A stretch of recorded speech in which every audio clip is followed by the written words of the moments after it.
Goeiemôre gemeente. Baie welkom in ons erediens en ons natuurlik nagmaal ook. Lekker om so baie gesigte op te sien. Mag elkeen van ons die Here se nabyheid vandag ervaar. Veral deur die sang, die gebede, ook die preek wat ons sal luister na wat God vir ons wil sê. Vandag ons is nie toevallig nie, ons is hier so van die Here 'n afspraak met elkeen van ons en waar ons deel gaan hê aan die heilige nagmaal, waar ons saam die brood en wyn van gebruik, dat ons daardie diep met ons in tye bewus sal raak vir die Here se nabyheid en wat die Here vir elkeen van ons gedoen het aan die kruis.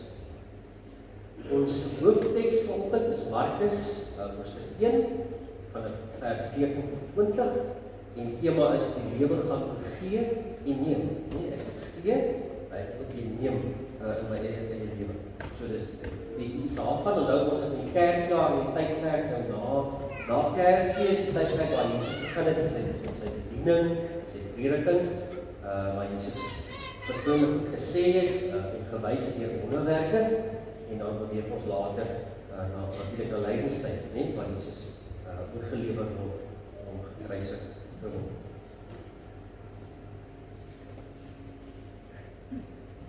Psalm 62 vanaf vers 6.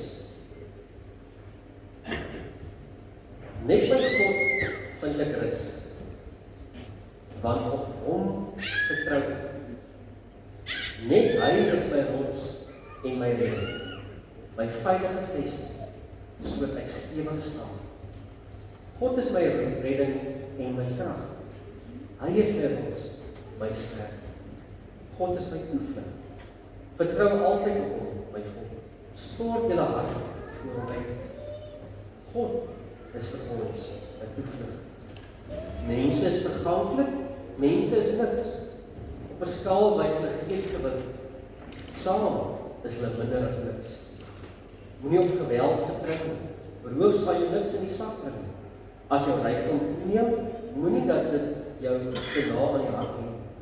Een ding wat God wil sê, nee, twee, dat net God mag en 'n mens net U Here kan verkry en dat U met elkeen handel volgens sy verdienste. Op die punt kom ons maak sommer ons oë toe.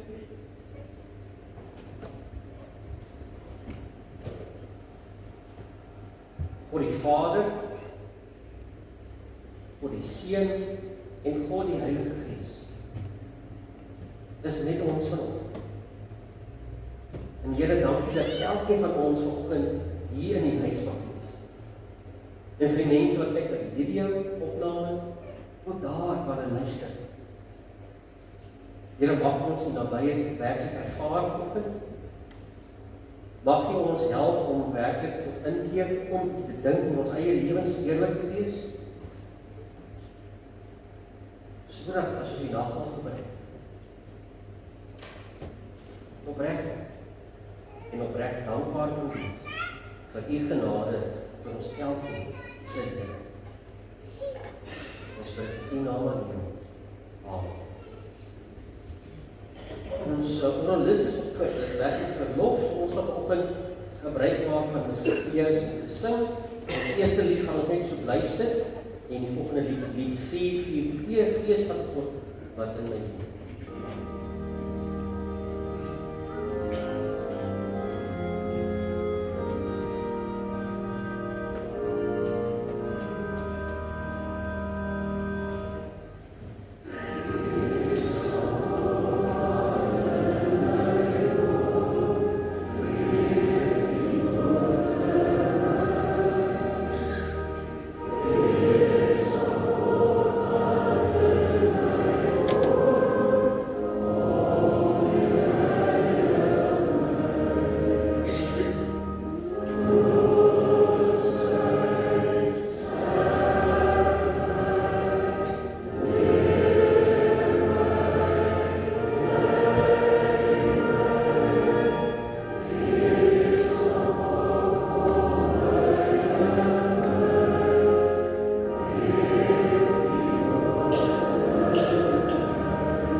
van die Heidelbergse katekismes.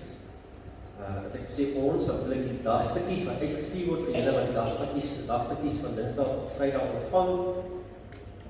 Die week handel juist oor die gedeelte wat gaan oor die sondigheid van die wêreld. Nou, ek dink baie keer is dit vir ons moeilik om dit te begryp. Maar eintlik ook nie moeilik. Want toe Adam en Eva in Genesis 3 gesondig het en die sonde deel geword het van die skepping, toe het alles begin verkeerd loop. Toe daar 'n gebrokenheid, 'n stikkindheid gekom. Tussen God en mens, nie die verhouding tussen God en Adam en Eva, maar ook tussen Adam en Eva. Dat hulle mekaar begin blameer het, né? En so die natuur ook begin sukkel. So as ons kyk na die wêreld daar buite, sien ons mos dinge vergaan, dinge is stikkend, né? In ons land nog meer stikkend as wat dit veronderstel is, né? Baie alles val uit mekaar. So die wêreld waarin ons leef is sondig en stikkend. En dis juist daarom dat Jesus gekom het, né? So as ons lees hier uit Romeine 5 uit, lees ek ons die volgende. Soos een oortreding gelei het tot veroordeling vir alle mense. So wat Adam en Eva gedoen het, né? En daai boom geëet het 'n veroordeling gebring vir al die mense, vir ons, né? So en een daad van gehoorsaamheid is ook gelei vryspraak en lewe vir ons. Toe Adam en Eva se sondigheid het ons almal veroordeel.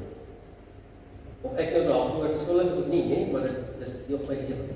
Maar so ook die gehoorsaamheid van Jesus, die vir ons moet vryspraak.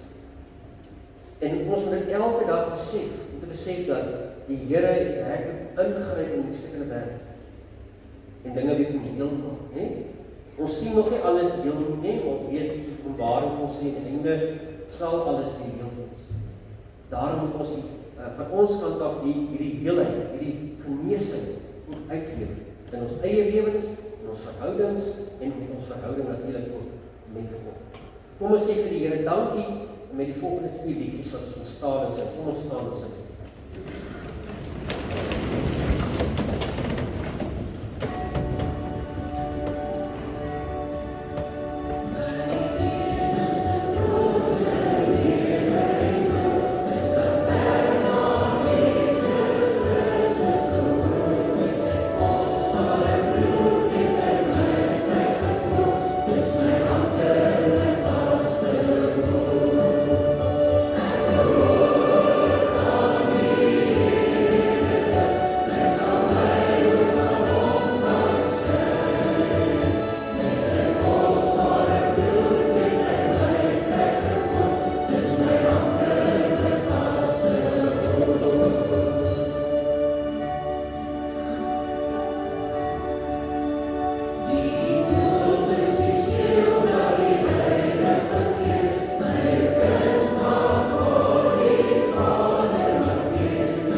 Here, U sê vir ons dat aan die begin van tyd was die aarde donker, leeg, onbewoonbaar.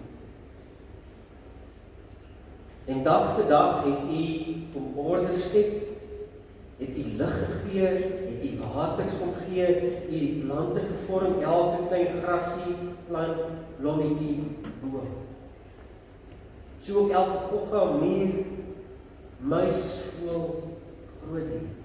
Ook so elke visie, padda, likkewaal, dat elke diertjie en groot dier op die aarde. Maar die kroon van die skepping, die hoogtepunt, die kersie op die koek, was Adam en Eva.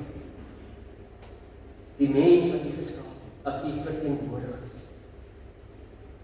Om hier te woon en werk op aarde, om vrugbaar te wees, om 'n nasie te bou, die volgelinge en die aanbidders te wees.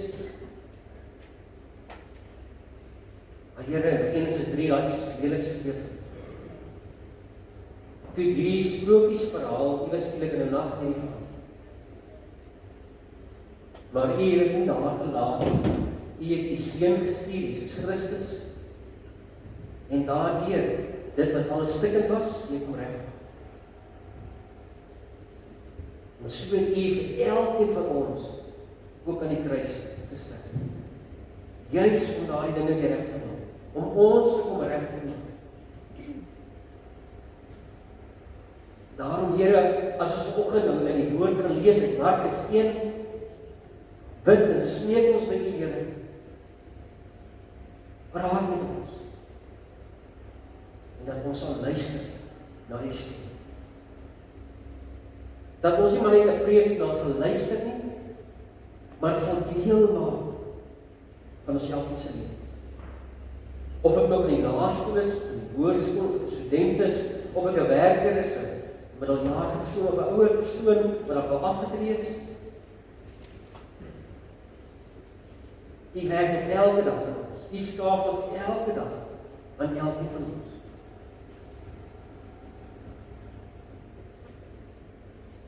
Dankie vir U liefde, vir U genade. Amen.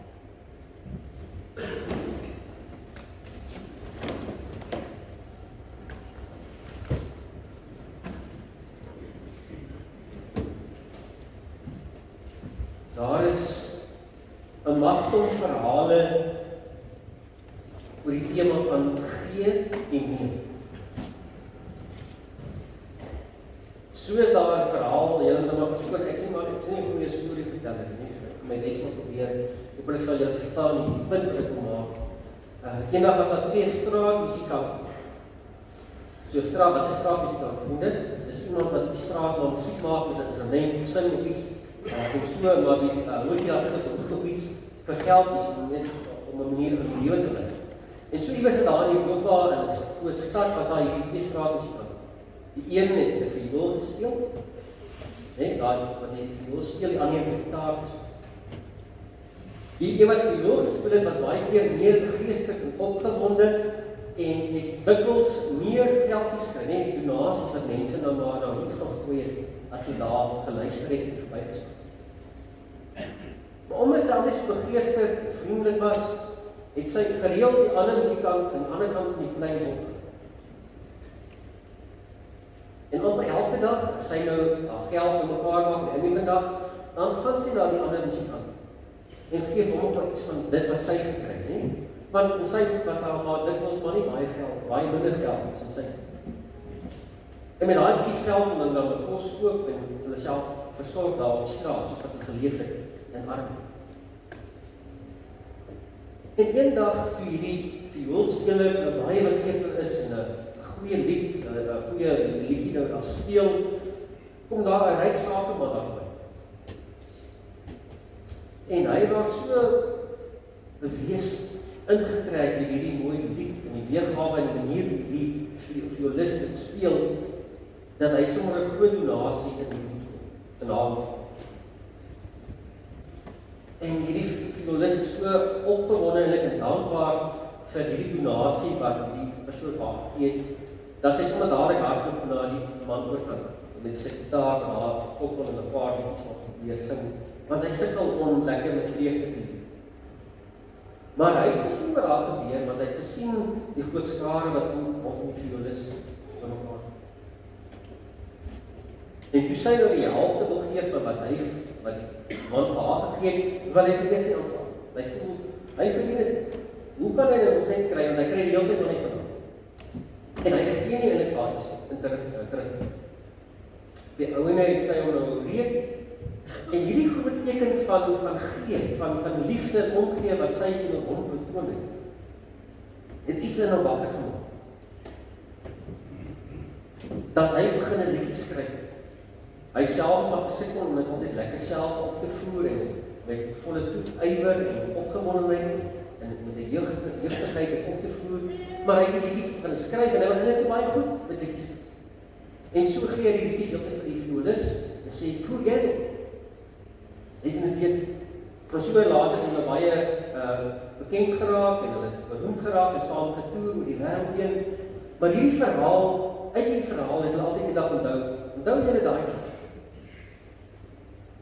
Toe ek vir jou gegee het en jy geneem het en gedink jy kan niks my teruggee, het jy die ou en vir my teruggegee. En toe kom ons lewens en ons musikale vermoëns nog verder en hoogtes bereik in ons lewe. So geliefdes, die lewe gaan oor gee en neem.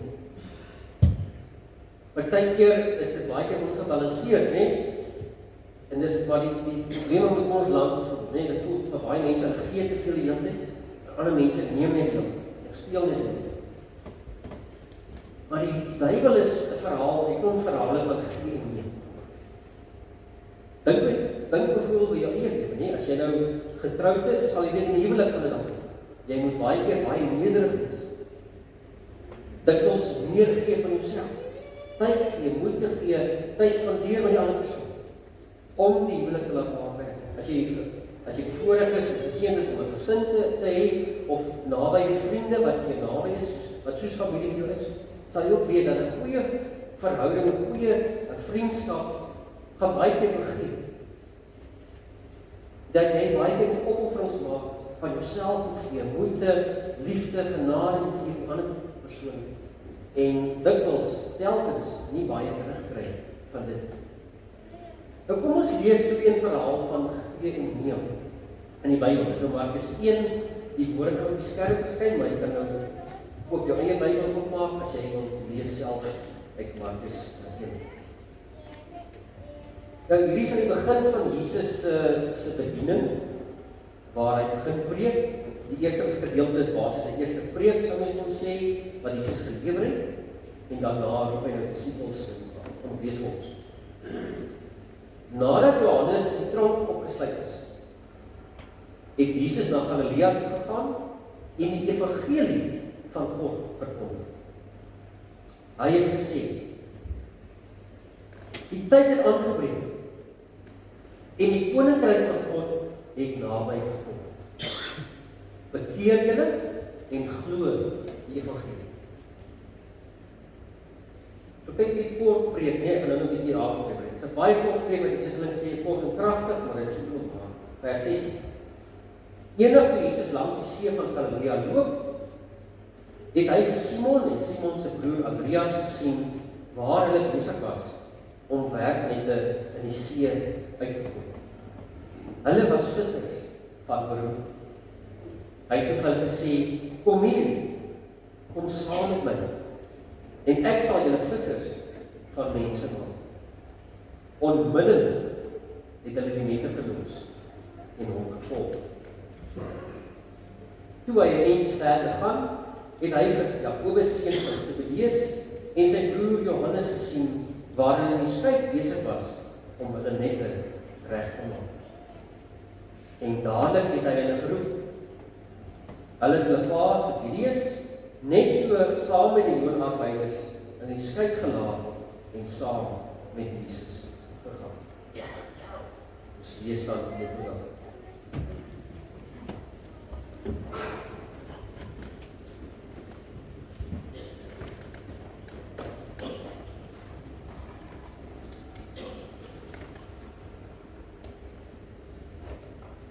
toe hierdie preek vind plaas en hierdie roeping wat die Here Jesus vir die disippels geroep het, vind plaas in die begin van Jesus se bediening, soos nou gesê.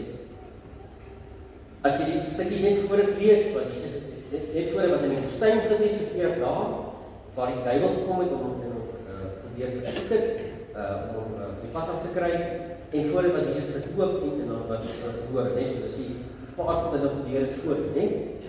So Jesus begin sy bediening, sy werklike bediening, deur 'n kort en kragtige preek. En op 'n manier sou mens sê, dis eintlik 'n opsomming van die hele boodskap van Jesus se bediening. Hy sê vir hulle, die koninkryk van God is naby, is op pad, julle moet julle regmaak, bekeer julle, so daar moet iets van die mense in die boodskap wat hulle hoor, dan moet iets gebeur binne hulle, in hulle lewens, en dan glo die evangelie. Glo dit. Dan 'n stuk geloof by dit, wat hulle grootste geloof. Was hy die koninkryk van God is naby, bekeer julle en glo die evangelie. Maar soms so net die eerste preek, lees ons toevallig in vlugtig dat Johannes is gearresteer. En hy is in die tronk toegesit. So ons sien dat om werklik Jesus se volgeling van Jesus te wees en getrou te wees aan Jesus en deel te wees van hierdie beweging wat begin met Jesus van Nasaret, gaan ook met moeilikheid saam. Want die wêreld gaan nie daardie boodskap wil hoor. Die wêreld gaan nie wil hoor die koninkryk van God is naby. Die wêreld gaan nie wil hoor jy moet jouself bekeer van jou sondes. En die wêreld gaan nie wil hoor jy moet die evangelie glo.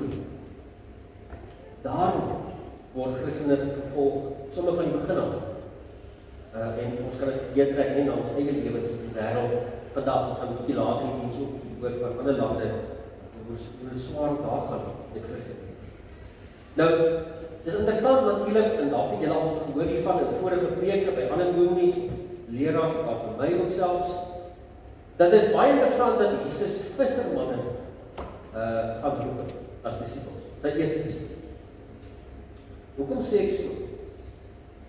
Nou, in daardie tyd was jou roetes vir 'n loopbaan, wat 'n loopbaan die werk wat jy nog gaan doen as jy klaar met skool is, was maar baie beperk. 'n handjievol mense is gebore in rykdom, so hulle eintlik het werk nie, so hulle was een van 'n belangrike persoon in die samelewing.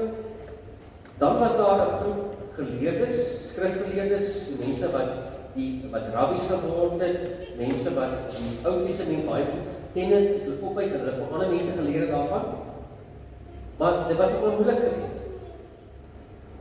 Want 'n jong seun moes die eerste 5 boeke opsê en dan as jy wil verder gaan as 'n rabbi, as 'n leermeester, moet jy later die hele Ou Testament uit jou kop uit moet. So jy moet werklik tyd spandeer en baie moeite inwerk, net so vandag om werklik klomp doktersgrade te doen. So dit was nie almal beskore om dit te kan doen. Vir die res van die mense moes hulle maar alledaagse werk gemaak het. Daglooners gewees, mense wat nie sommer ryk sou kon word.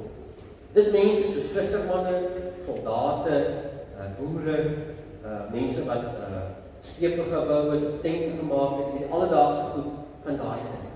En hulle almal was maar gesien as dieselfde klas mens in die samelewing daai. Wat hierdie verhaal so 'n bietjie nou interessant maak is, Jesus gaan juis na sulke mense. Hy gaan nie na die skrifgeleerdes eers sê, julle moet my kom met saam met my pad stap, ons gaan nou die wêreld bekeer nie. Hy gaan na die mense toe wat gesien word in die oë van die wêreld as die dom mense, as die swak mense, die arm mense. En hy gaan na hulle en sê, kom, volg my. Wat hierdie nog moeiliker maak, interessant maak, is die tweede gedeelte, nie, van Sibelius se twee seuns. Dus Sibelius het die pa, die twee seuns werk vir hom, en ons sien dat hulle, het waarskynlik hierdie familie, het waarskynlik 'n bietjie groter storie gehad.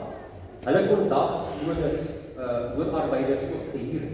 So hulle het dalk 'n bietjie meer skepe gehad, hulle het dalk 'n groter boot gehad, en hulle het dalk 'n bietjie meer vis gevang en meer vis gekoop.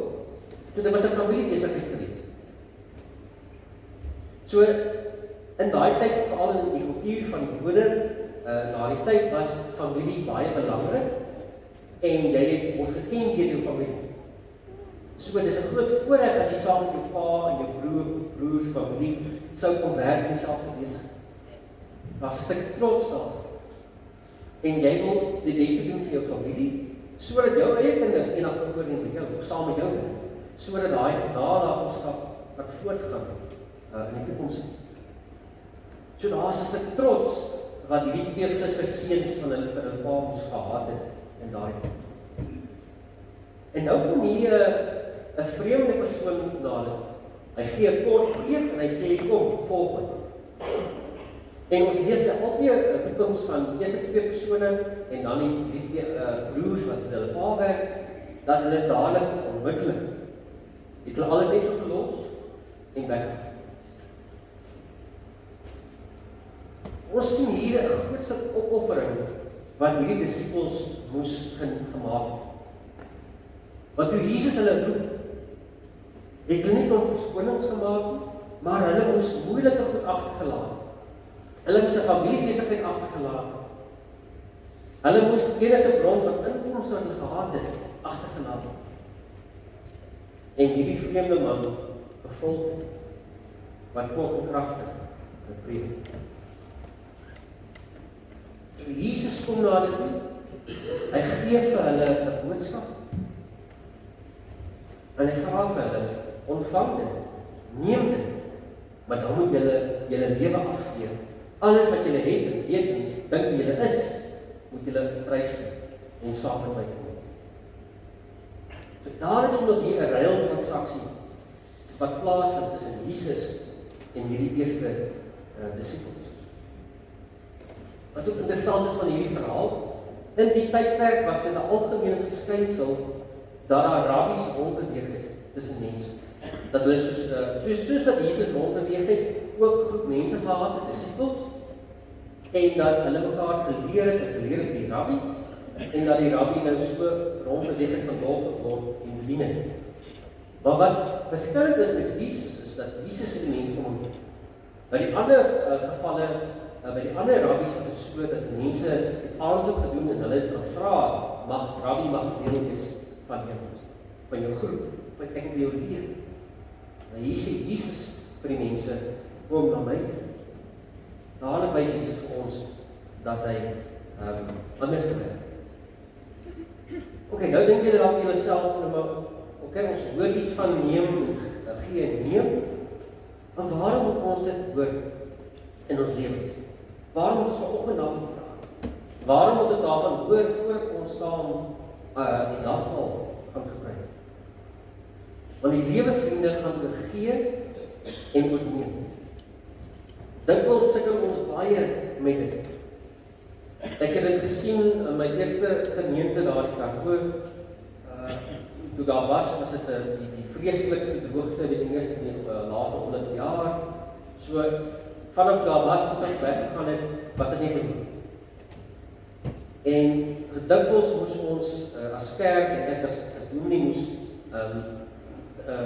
goeders versprei, net soos kosvoer vir die diere of kospakkies vir die boere en die plaaswerkers ensovoorts. Het hulle alles aflaai die kerk dan ons het versprei na die mense.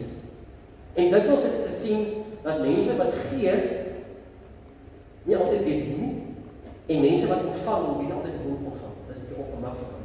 Om ons verduidelik. Mense wat gee kom dat jy met die verkeerde goed af. Hulle dink, ons dink die boere dalk hierdie goed moet. Maar dalk die boere iets anders nodig om woord te kan oorleef. Of hulle kom met die vooropgestelde idee, julle moet gaan gee, maar julle moet vir persoon A, B, C en D gee. Vir ander mense wat nie niks. So mense wat gee baie keer weet jy altyd hoe om te gee. Maar die mense wat ontvang weet jy altyd hoe om te ontvang. Nee, mense wat ontvang kan. Want baie keer was dinge soos trots en dinge soos bietjie van skaamheid deel daar. Ek weet nie om te gee, ontvang. Ek weet nie hoe dit is om eendag 'n kospak te ontvang. Ek het nooit gedink ek sal in daai situasie wees nie, sou die mense dink. So, julle hoor daar, ons in ons samelewing en ons lewens sukkel baie keer die ding van hoe gee en hoe neem. Nou, ons sukkel om te gee, om genade. En ons raak dalk selfs moeg daarvoor om te gee. Nou, ons dink by onsself, maar wat kan ek nou vir Jesus gee? Wat kan ek vir die kerk gee? Wat kan ek vir ander mense gee van myself? Ons kan ook dink, die kerk moet ook nie net nog meer goed van ons vra nie. Want ons gee al so baie in die wêreld waar buite vir die skool, ons gee so baie tyd van ons help by ander plekke en instansies, my werk vra so baie van my, my boerdery vra so baie van my, my gesin vra baie van my tyd en aandag, en ek kry nie eens tyd vir myself. Hoe kan ek nog meer gee as wat ek reeds gee? Dalk voel ons dit wat ons kan gee ook nie goed genoeg is vir die Here. Maar dalk is ons fokus verkeerd, vriende. Dalk gee ons soms in die verkeerde redes.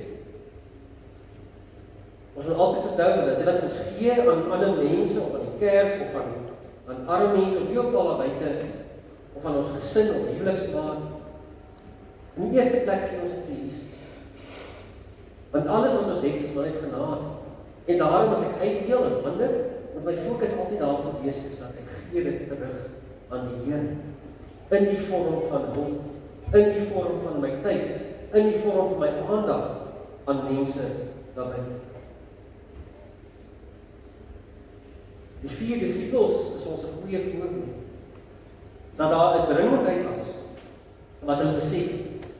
'n dringendheid van ons moet nou ons alles los en nou onsself gee vir die Here.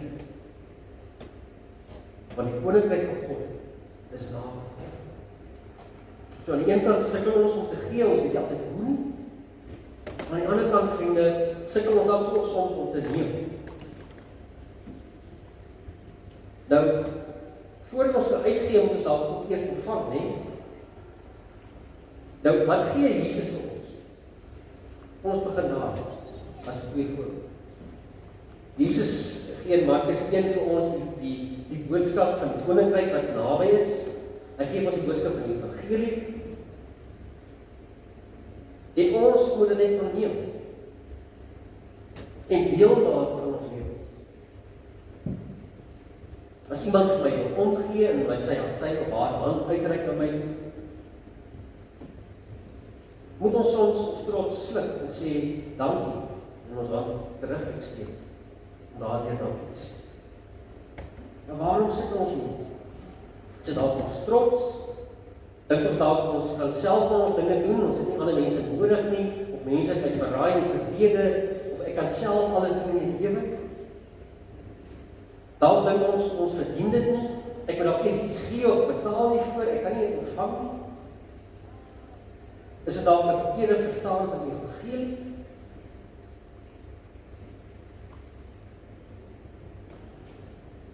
Die boodskap van die evangelie is juist een waar God alles omgee vir ons. Waar hy die verlossing van die dood, ewige dood, vir ons aan die kruis gegee het in die vorm van Jesus. Gratis en verniet. Want geen een van ons kan alleen af betaal nie. Die prys is te hoog. Daarvoor. Niemand van ons kan baie rekening betaal. Maar ons moet dit neem en deel maak van ons lewens. En ek dink daarby sukkel ons baie. En dit klink dalk 'n vreemde ding. Ons hoor dit en ons glo dit in 'n sekere mate, maar ons sukkel om dit deel te maak van ons denke en dade en dit wat ons doen. Want as ek dit gratis ontvang en neem, dan moet ek dit nie net vir myself hou of eenkant sit en sê later daarby kom nie. Ek wil daai geskenk oopmaak. Dit nuttig en gebruik en deel maak van die Here by enige mense. Sodat ek dit kan uitgee weer aan ander mense in die vorm van liefde, genade, deernis. Geliefdes, om af te sluit nou, om 'n eindpunt te bereik, gee ons net of neem ons net? As ons dink aan die disippels wat alles gegee het, eintlik hulle hele lewe weggegee het, en gesê, Here, ons neem die boodskap wat U ons gee. Daarom gee ons onsself, ons gee ons familie, ons gee ons alles, ons tyd, alles wat ons het. Gee ons oor aan U. En ons vertrou U. En ons glo die Wat is die ding wat ons terug? Wat is die dinge wat maak dat ons nie wil gee van onsself nie? Wat is die dinge wat maak dat ons nie in diens van die Here moet staan in ons lewens? Hou ons te veel vas aan dit wat ons het? Of sukkel ons daarmee om te besef dat in geloof, in ons geloofslewe, moet daar 'n reële transaksie plaasvind. En as ons vanoggend die nagmaal gebruik, moet ons mooi dink oor wat beteken die nagmaal. Ek ontvang die brood en die wyn. Ek eet dit, maak dit deel van my lewe, my liggaam. Hoe gee ek dit uit aan die wêreld naby? Hoe gee ek dit weer terug aan die Here en sê, Here, hiermee dien ek U in die lewe naby. Amen.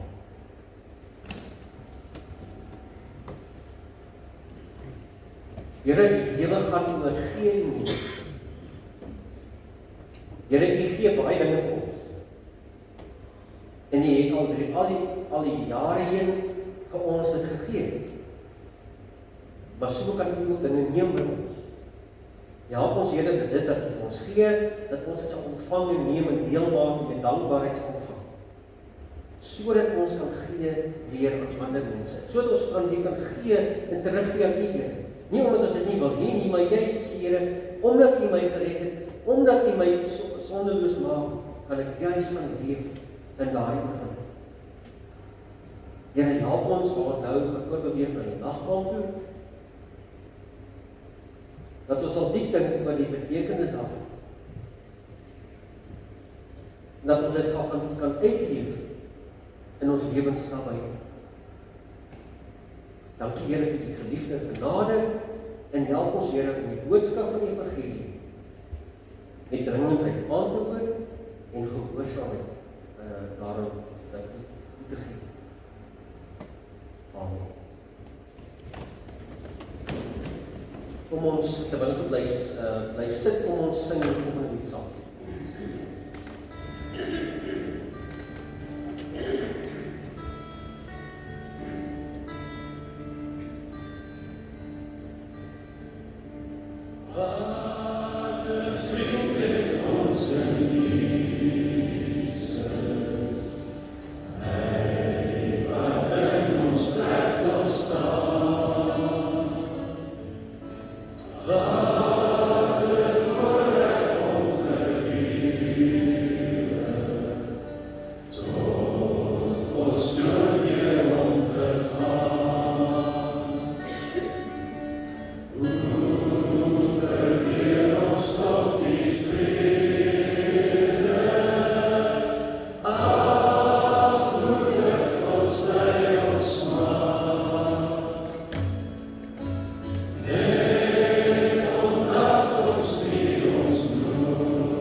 Ons sê dit is wel reggemaak asseblief.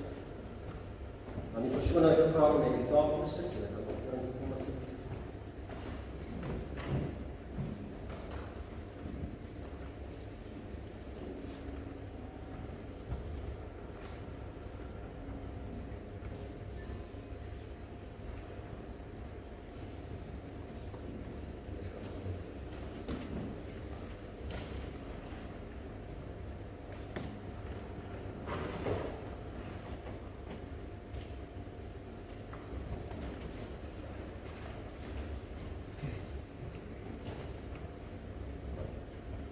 voordat ons die nagmaal gebruik en ontvang, wil ons graag aan mekaar vertel wat die Bybel ons oor die nagmaal leer.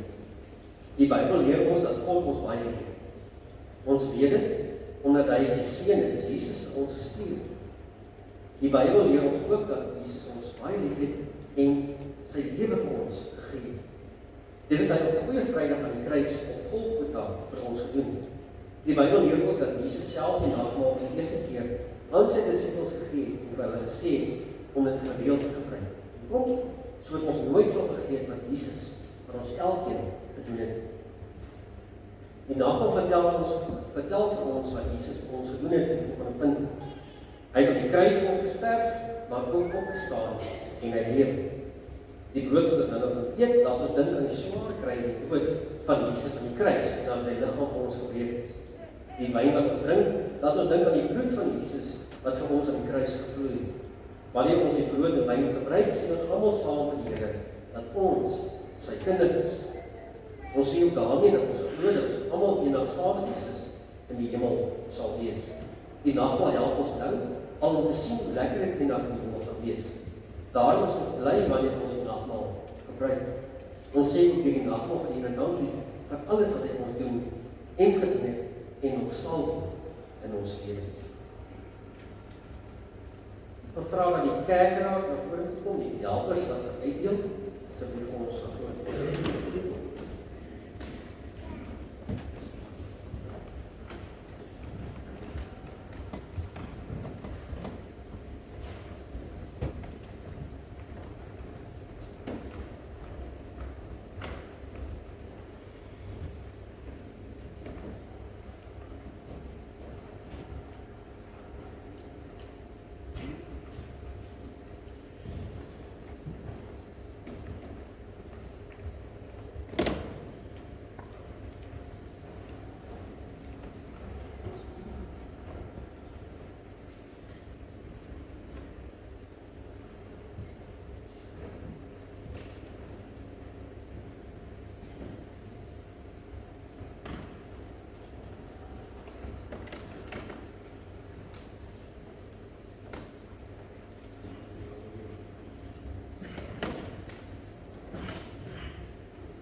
sien, het almal brood gekry.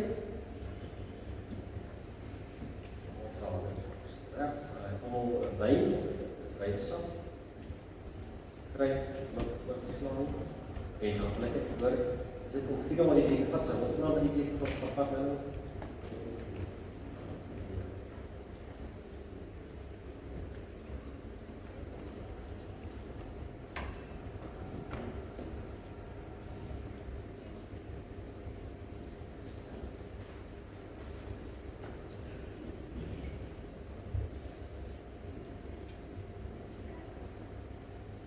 Here maak ons bewus van die nag.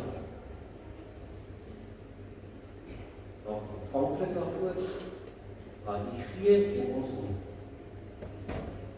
Amen.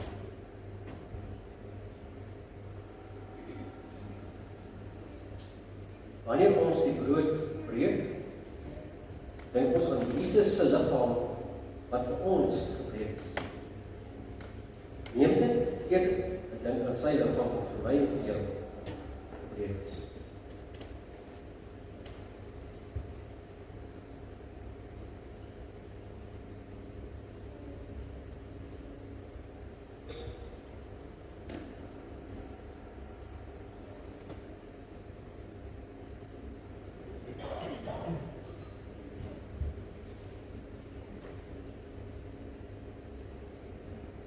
Beker van danksegging.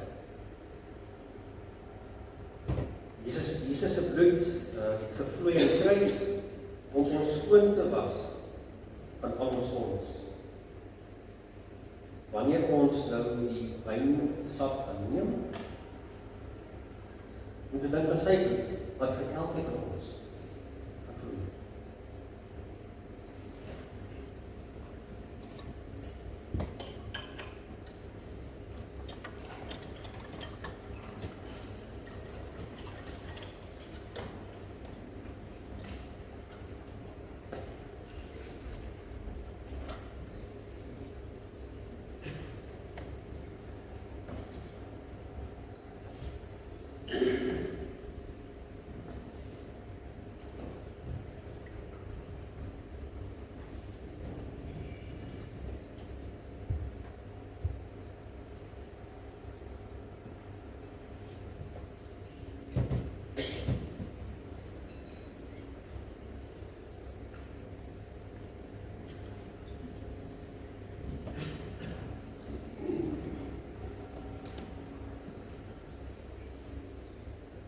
Here, nou dat ons ontvang het van U, nagmaal, die brood en wyn, help ons om deel te maak van ons eie lewe, sodat ons met dankbaarheid en vreugde en liefde en deernis en genade na buite kan geniet, om dit weer terug te gee met ons lewens. Ons bid dit in U naam. Amen.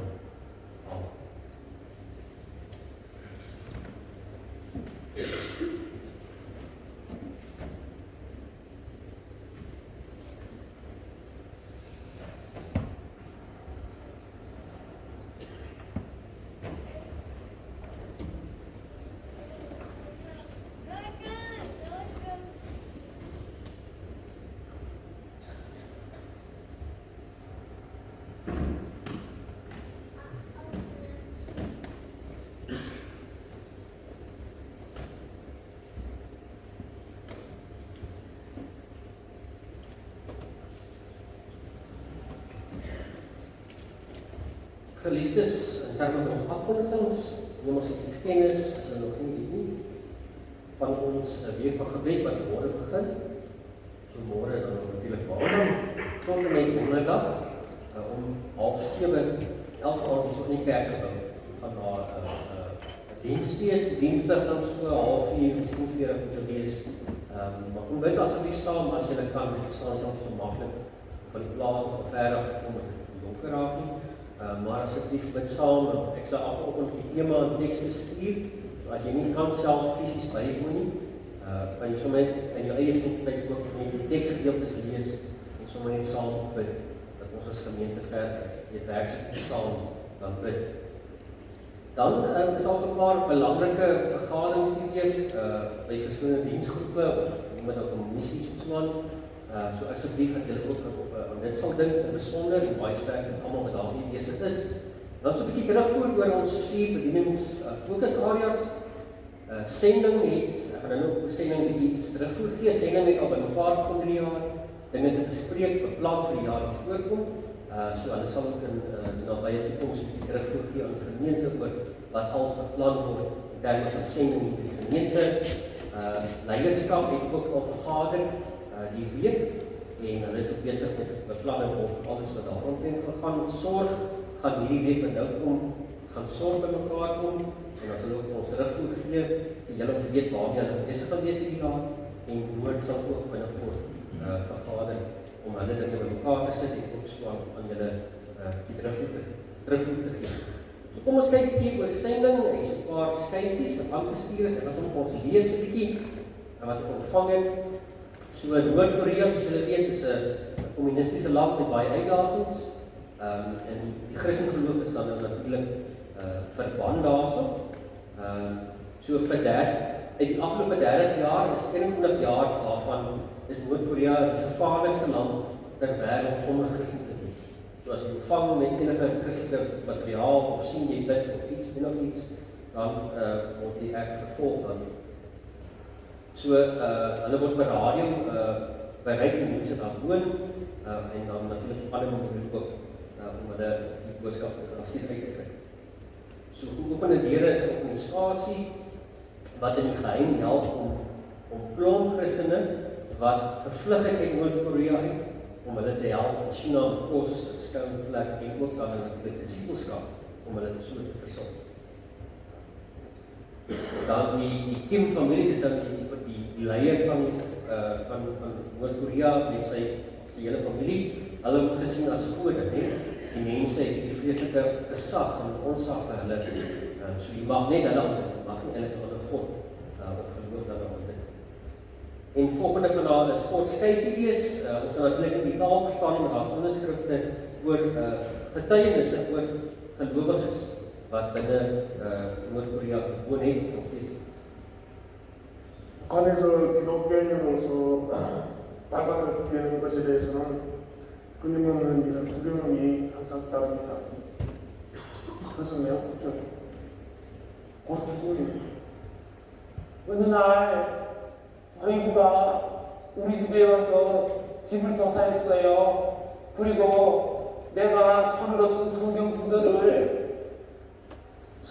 구절 목적지를 발견했어요. 그들은 내게 여러 말로 보안을 지르고 남편과 나와 아이들을 모두 강제 수용소로 끌고 갔어요. 부모님과 아이들까지 수용소로 끌려가서 심한 노동을 해야만 했어요.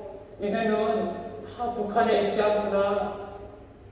지금같이 힘든 상황에 북한 성도들이 절망하기 일으키는 오히려 한마음 끝으로 북한의 복음화를 위한 좋은 기회라고 말합니다. 저는 이 말을 듣고 너무나도 흥분되고 감격되었습니다. 우리는 국제사회가 북한에 압력을 가하는 것은 오직 한 가지 해결책은 예수 그리스도의 사랑과 은혜입니다. 북한 성도들이 기도하고 있는 것은 그들이 친구들과 가족들이 그리스도를 아는 것입니다.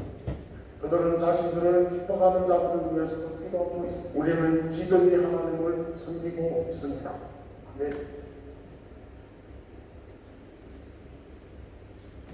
So ons sal die week ook aan deel van ons week van gebed ook by groot gelowiges soos in Noord-Korea en die ander plekke ook saam te bid vir hulle. Kom ons sluit af met die openingslied. Kom ons staan ons.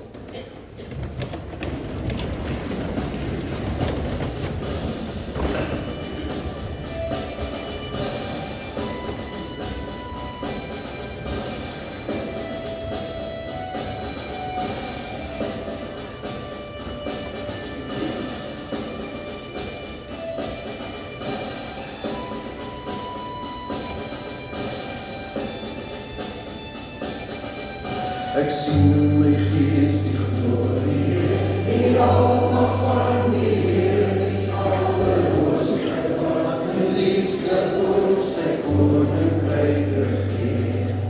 Hy beloof aan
ontvang jy die seën van die Here.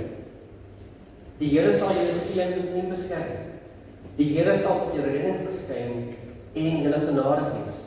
Die Here sal julle gebede verhoor en aan julle vrede gee.